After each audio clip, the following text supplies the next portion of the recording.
Stop censura, censura, censura, censura. Fenómenos paranormales, orbes, activismo ufológico, soñando con la liberación, investigación y difusión. OVNISpain.com. Presento de Fernando Domínguez la biografía. Empezó en el 2010 con la ufología. Nació en febrero del 86 en Zamora. Es una persona que mucho explora. Ha llegado a ver ovnis en varias ocasiones, de los cuales hizo una foto y varias grabaciones. Está tratando de que abra los ojos gente ciega. En Ufolix ha hablado de Federico Acosta Noriega, a Virginia Dafoe y Andrea Pérez Simontini les hizo una entrevista. Es un hombre perseverante y pacifista, por supuesto también honesto y audaz. Estuvo en persona con el contactado Sixto Paz. Buscar ovnis tiene como una afición. Dio en espejo público y en gente la declaración. Sé que vio un ovni monstruoso. Así de animados abrimos la puerta secreta al universo, y el caso de hoy que nos ocupa es muy curioso porque siempre estamos hablando de avistamientos terrenales, pero en esta ocasión ha ido mucho más lejos Nando Domínguez, porque vamos a hablar de un ovni que apareció en el mar, nada menos, curioso. Nando Domínguez, buenas noches. Buenas noches, Isa. Pues sí, como lo has dicho, este es un caso que la verdad yo cuando lo descubrí en el libro de un amigo me pareció súper interesante. Y para dejar de mirar al cielo, pues ahora vamos a mirar, digamos, el agua. El agua, que eran unos pescadores, nos situamos en Alicante, ¿no? Sí, nos situamos en el año 84-85 aproximadamente, en Alicante, y hablamos de un señor que se llama Juan, y él pues con su hijo pues le gustaba mucho pescar, ¿no? Todos los sábados por la noche, después de cenar, pues siempre el hijo mayor de Juan, pues siempre salían para pescar a altas horas de la noche, y muchas veces pues se les hacía, se les amanecía, ¿no? Sí. Pasaban muchísimas horas en la mar. Juan disponía de una embarcación bastante curiosa, que tenía hasta camarote y todo, porque lo disponían pues para dejar, digamos, para alejarse bastante del puerto marítimo de Alicante. Ya. Y podían pasar bastantes cómodos la noche. Se encontraban siempre sentados tranquilamente sobre la borda de la embarcación, y tenían pues las cañas de pescar, ¿no? Las cañas las tenían siempre puestas en una zona con unos amarres especiales para que estuviesen quietas y estuviesen pescando, pero esa noche la verdad que estuvieron bastante tiempo esperando a ver si pescaban algo. Sí. Creo que estuvieron hasta 5 horas esperando a ver si picaba algún pez, y por lo que fuese esa noche no caía ningún pez en la caña, bastante extraño. En otras ocasiones habían pescado bastante ya en poco tiempo. Ahí empezó el mosqueo, ¿no? Porque era raro que no pescaran. Bueno, nada. ahí no le dieron mucha importancia en un principio.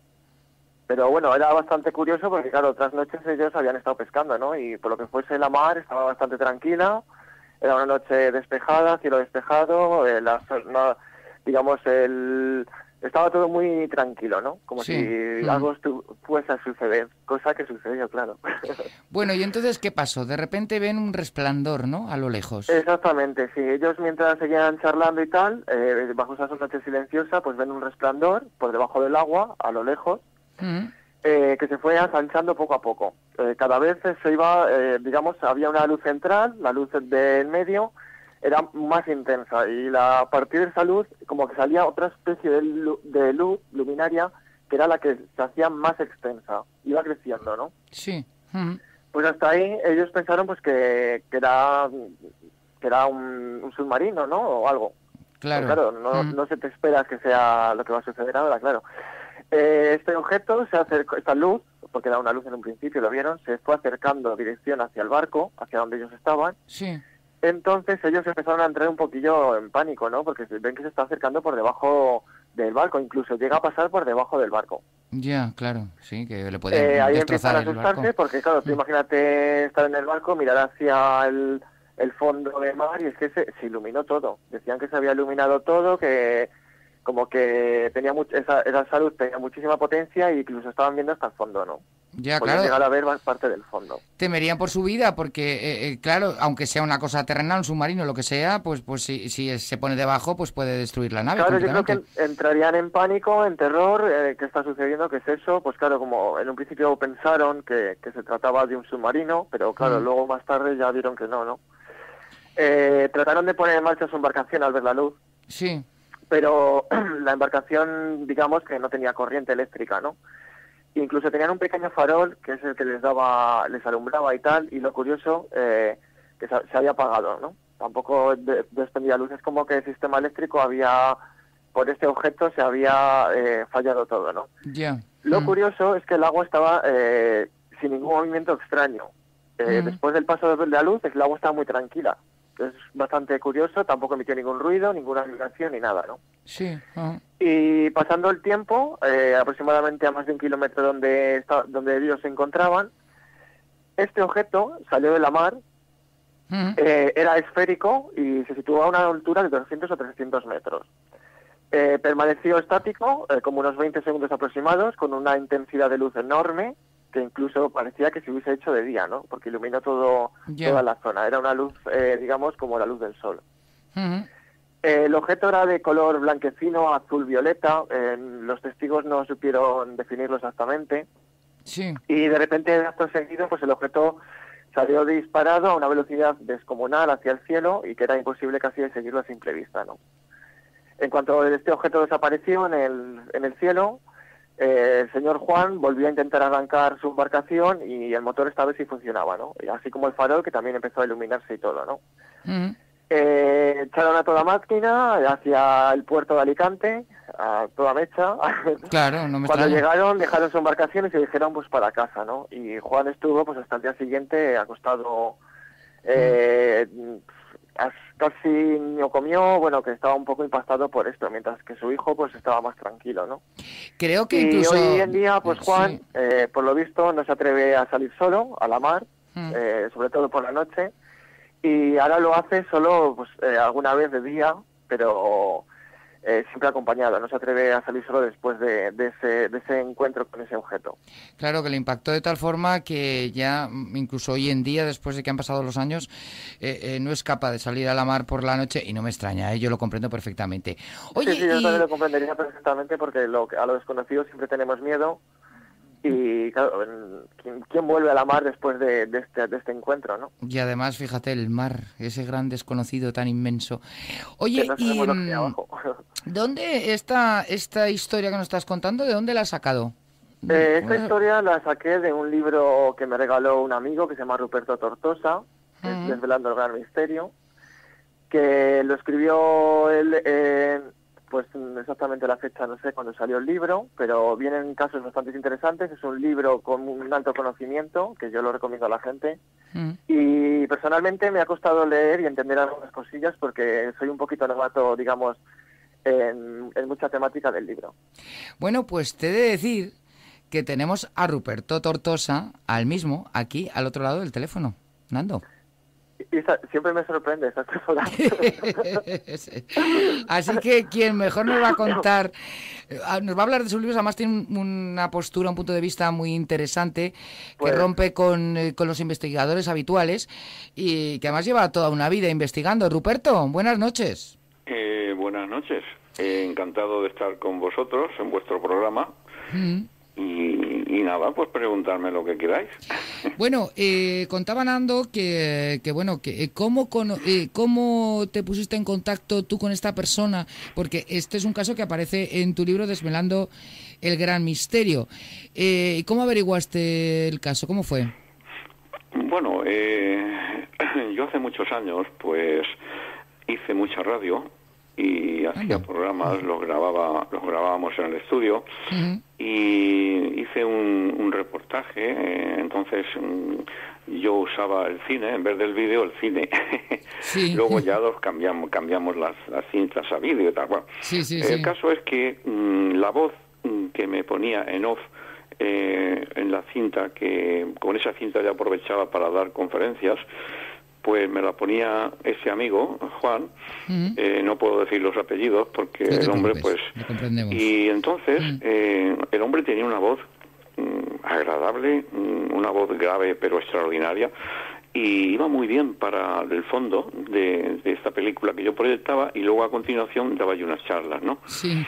Y entonces, ese fin de semana, el hombre, porque creo que no me acuerdo si era viernes o jueves, cuando él podía, y por la noche grabábamos el programa, o sea, grabábamos un programa y también grabábamos, porque lo hicimos en 3 o 4 veces, la cinta esta, la voz en off.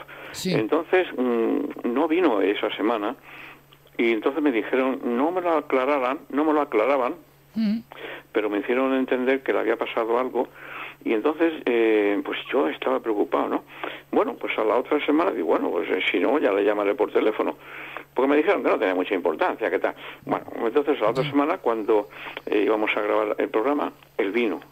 Y entonces me contó este suceso que le había ocurrido con su hijo, y entonces pues me llamó la atención y lo puse en mi libro, porque es muy curioso, porque luego pongo 2 casos, en este libro pongo 2 casos, y luego después un caso de los buenos, así llamándolo, y otro caso de los malos.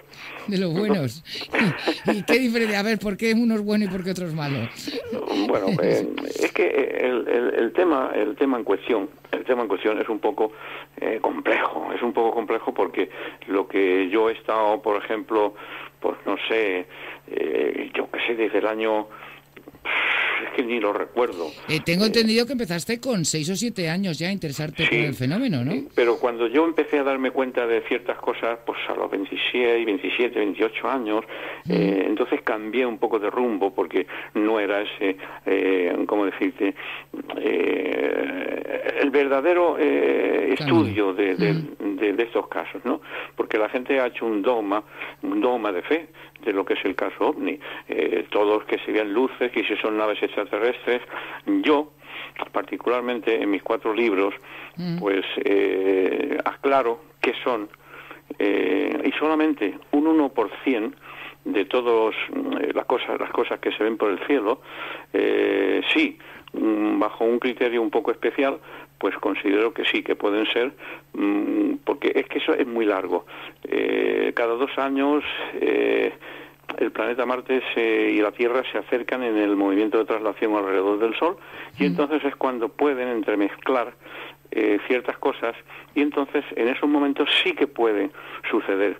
Pero luego, cuando se van separando otra vez, están 2 o 3 meses más o menos los planetas bastante cerca, y a los 2 o 3 meses lo que ha venido se tiene que ir, porque no pueden seguir, por una serie de circunstancias que yo en mi libro lo explico. Gravedad, son cosas atmósfera, que durante toda mi vida he estado estudiando, y a partir de los 26, 27 años descubrí ciertas cosas, y entonces fue mi investigación sobre ese camino. Y entonces yo en ese camino he descubierto muchas cosas, y entonces por eso yo siempre, como habrás, no sé, como yo he dicho muchas veces en mis libros incluso, que no se puede viajar por el universo. O sea, el ser humano no puede, por muy sofisticado, por una serie de razones que explico en mis libros.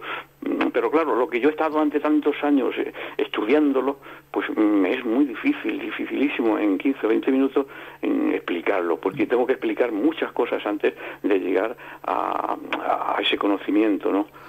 Bueno, vamos a intentar hacerlo lo más, aproximarnos todo lo que podamos. Dices que el ser humano no puede viajar, pero claro, estamos hablando de extraterrestres que no son humanos, entonces que tienen otras características. ¿Por qué dice tampoco pueden ellos viajar? Tema de gravedad, de atmósfera. Fíjate, es que la gente dice, de no sé qué galaxia ha venido los seres, no sé cuántos, no. Cada sistema solar, tiene su Dios. Entonces no se pueden inmiscuir los de un sistema solar en el otro sistema solar. O sea, cada uno tiene su guía, su Dios solar. De hecho, en la religión católica y en la fe cristiana, pues se dice el Padre, el Hijo y el Espíritu Santo, 3 personas en un Dios verdadero. Esas son cosas que son dogmas, pero bueno, yo pienso lo siguiente: cada planeta tiene, llamémoslo así para entendernos, sus dimensiones. o sus mundos físicos sutiles, mundos invisibles, mundos suprafísicos, en donde cada planeta tiene los suyos individuales y los materiales de que están construidos esos mundos sutiles son distintos de un planeta a otro. Entonces, si el ser humano, lo mismo que se manifiesta aquí en este planeta con su cuerpo físico, cuando va a dormir, sale del cuerpo en otros cuerpos más sutiles y se va a esos mundos invisibles o a esas dimensiones. Para que nos entendamos, no son dimensiones, porque hay un lío muy grande en eso, pero yo llamo dimensiones en este momento para que nos entiendan las personas que nos están escuchando. Sí, los universos paralelos que se suele decir, ¿no? Sí, unos dicen mundos paralelos, otros mundos suprafísicos, otras dimensiones, pero cada planeta tiene los suyos, con unos materiales distintos, y nosotros cuando dormimos salimos, y con esos cuerpos, lo mismo que es un axioma hermético que dice, lo mismo que es arriba también es abajo. Lo grande se manifiesta en lo pequeño. Entonces, digámosle que el hombre es el microcosmos y en este momento el planeta es el macrocosmos. Lo mismo que tiene el planeta lo tiene el ser humano. El ser humano no es solamente lo que vemos físicamente. De hecho, cuando morimos, eso que no vemos sale. Y entonces todos los átomos, toda la estructura del organismo se va disgregando, ya no hay nada que lo mantenga unido, trabajando al unísono. Entonces, cuando el planeta Marte y la Tierra, en el movimiento de traslación alrededor del Sol, se acercan, esos mundos suprafísicos, esas dimensiones individuales de cada planeta, llega un momento en que se mezclan, se entremezclan. Entonces ese es el momento justo en donde pueden venir de allí, pero no de otros planetas, ni siquiera de otros sistemas solares, porque el ser humano no tiene aún la capacidad, no tiene aún, por muy desarrollado que esté tecnológicamente, no tiene la capacidad de utilizar un cuerpo para vivir un poco o poder desplazarse por el sistema solar. Precisamente ese cuerpo en las escuelas de misterios occidentales, porque hay orientales también, pero en las occidentales se les llama el cuerpo del espíritu de vida. El mundo del espíritu de vida es una dimensión muy amplia que abarca todo el sistema solar. Entonces, mientras no se disponga el ser humano de un vehículo capaz del mismo material que le permita viajar de un planeta a otro, no lo podrá hacer. Y eso se consigue con una pureza y un trabajo enorme durante muchas vidas. Y sin embargo, cuando se puede, y el ser humano es muy avanzado, puede conseguir otro vehículo que está predestinado en un futuro, que se llama el vehículo que pertenece al mundo del espíritu de vida, divino. Entonces sí que puede viajar de un sistema solar a otro, pero no les hace falta ninguna máquina, ningún platillo, ni nada de nada. Esa esfera que se vio, que salió de debajo del mar, es un ser muy elevado, que en ese momento se le permitió a esa persona poder verlo. Pero no es ninguna nave, ni es nada de nada. Es que hay un dogma de fe con respecto a todo lo que se ve por el cielo son naves extraterrestres. No, señor. Yo llevo muchos años. Yo ahora tengo, como he dicho, en marzo haré 65 años. Llevo toda mi vida. Entonces llegó un momento en que no me cuadraban ciertas cosas. Vamos a ver, desde el año 40 o tal, yo que sé los años que llevan investigando, y siguen en las mismas, en los mismos planteamientos que entonces, me acuerdo yo en las revistas Karma 7, El Mundo Desconocido, los mismos planteamientos de entonces, ahora, ¿cómo? En 60 o 70 años no han avanzado nada. ¿Por qué? Porque no han ido por el camino adecuado, que es donde yo me di cuenta que estaba equivocado en buscar a este tema, investigarlo, por lo que ya estaba, como se dice, dogmatizado. No es así.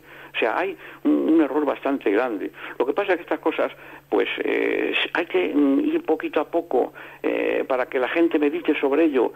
Por eso mi libro se llama Desvelando el Gran Misterio, en singular. Pero sí, todo tiene que ver con lo mismo. O sea, es un tema bastante complejo, que es muy difícil de lo que en tantos años he podido descubrir en 20 minutos que lo comprenda la gente. Es dificilísimo. Pero una cosa, estás hablando de que el ser humano no puede ir a otros planetas, pero y al revés, o sea, un ser extraterrestre.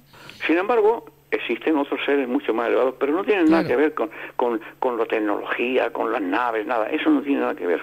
Es distinto.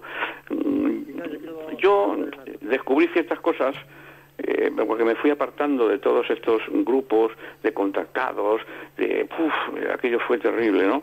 Y yo me fui apartando, pero descubrí ciertos conceptos y es con lo que me he guiado durante toda mi vida y he descubierto muchísimas cosas que las he plasmado en mis libros.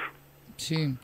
Hay que recordar que tienes 4 libros: OVNI, una historia muy particular; el segundo, Desvelando el gran misterio, que era el que comentabas; otro que es Cómo no eran extraterrestres, preguntando; y el cuarto, OVNI, la otra realidad.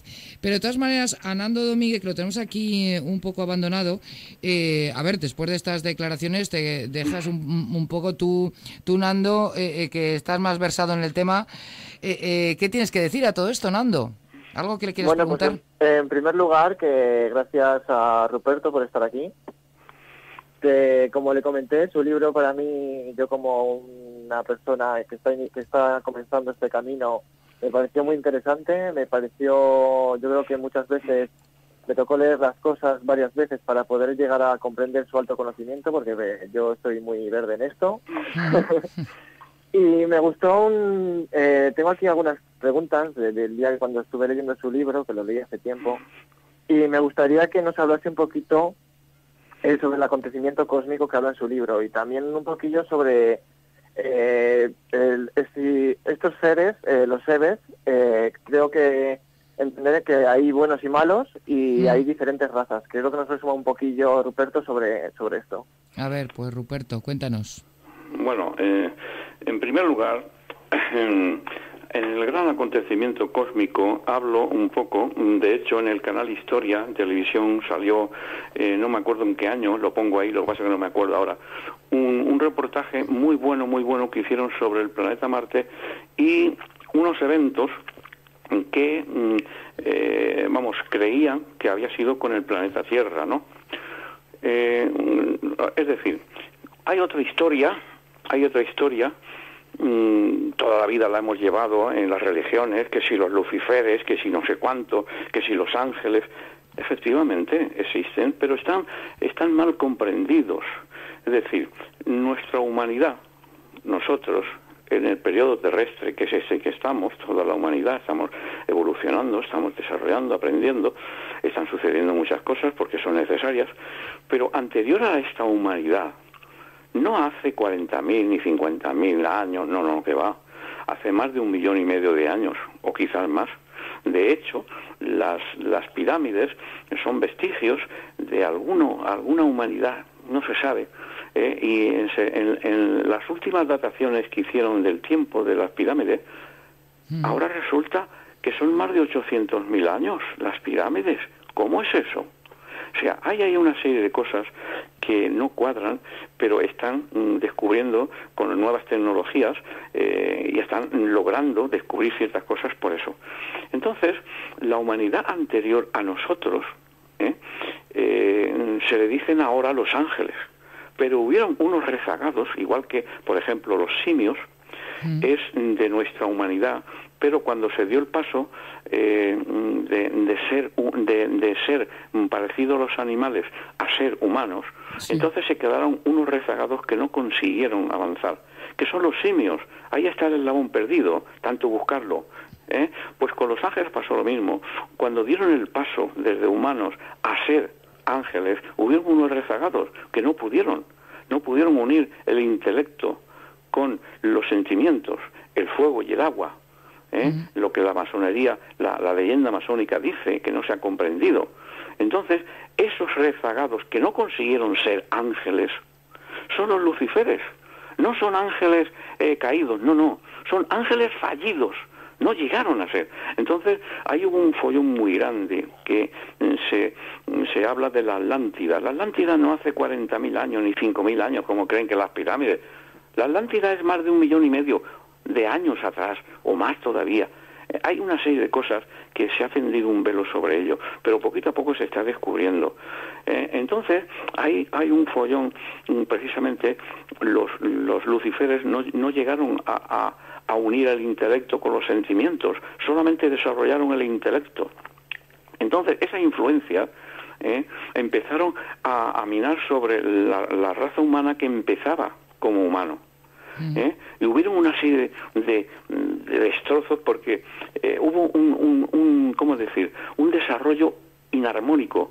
O sea, el intelecto y los sentimientos tienen que evolucionar a la vez. No se puede desarrollar solo el intelecto y dejar los sentimientos ahí abandonados. No, puede haber unos cataclismos, que es lo que está ocurriendo hoy en día. Hay un fuerte desarrollo del intelecto y los sentimientos de verdad se están dejando un poco atrás. O sea, todas las erupciones volcánicas y todo esto, es por eso un desequilibrio. Es decir, igual que nosotros tenemos unos sentimientos, el planeta Tierra, Gaia, tiene sus sentimientos. Y cuando se desequilibra, se producen todos los trastornos que se producen. Nos creemos porque somos muy intelectuales. Y no es así. Por ese camino no se entiende nada. Yeah. O sea, hay ¿cómo decirlo?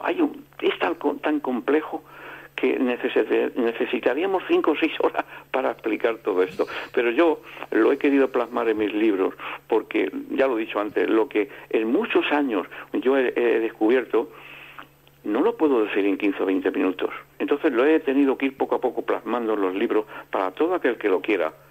Ahí lo tiene, lo puede leer.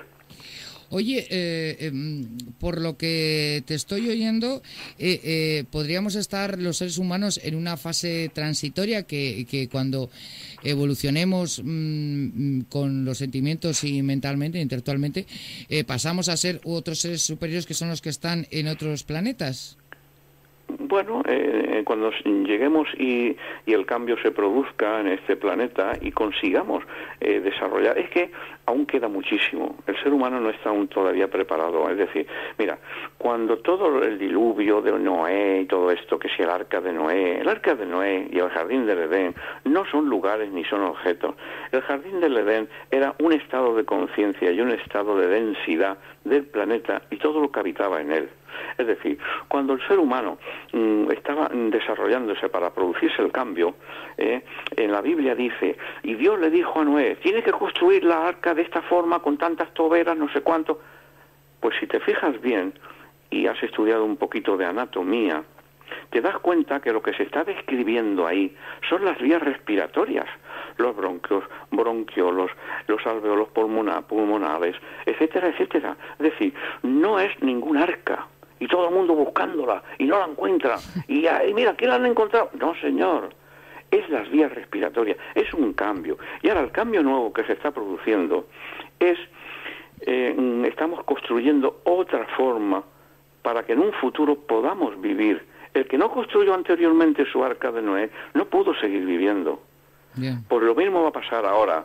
Es decir, Cristo, cuando en la resurrección dijo que se presentó y se apareció, Jesús, Cristo, es una palabra compuesta.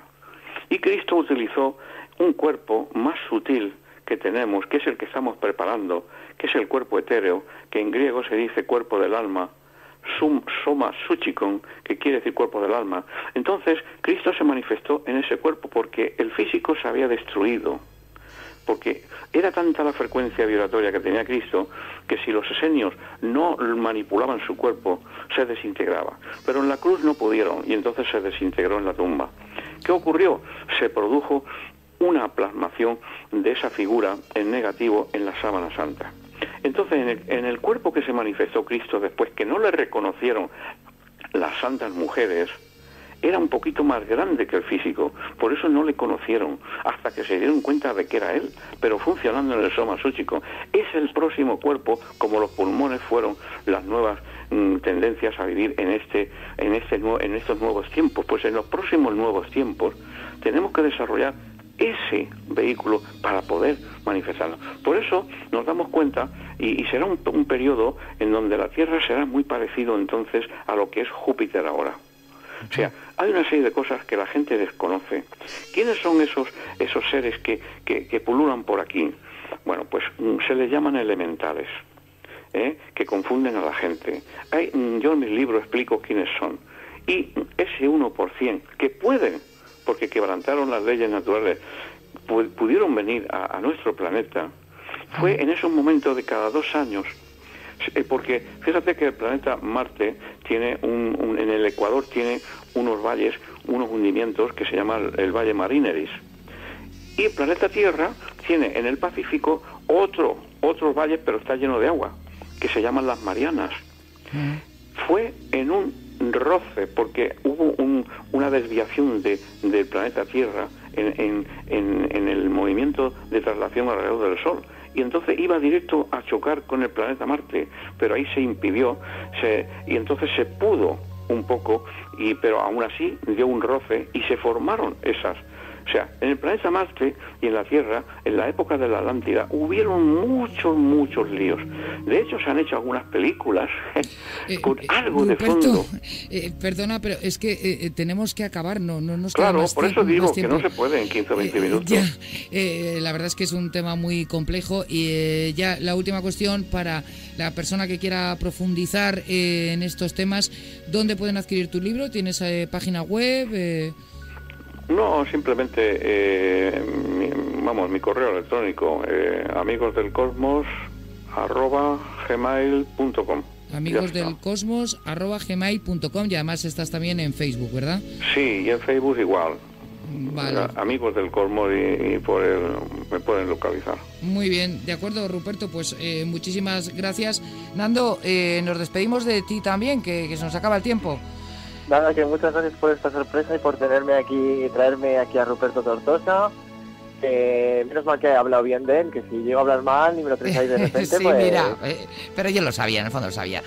Oye, muchas gracias a los dos, nos tenemos que Es un marchar. placer. Venga, hasta luego, adiós. Venga, hasta otra. Hasta luego.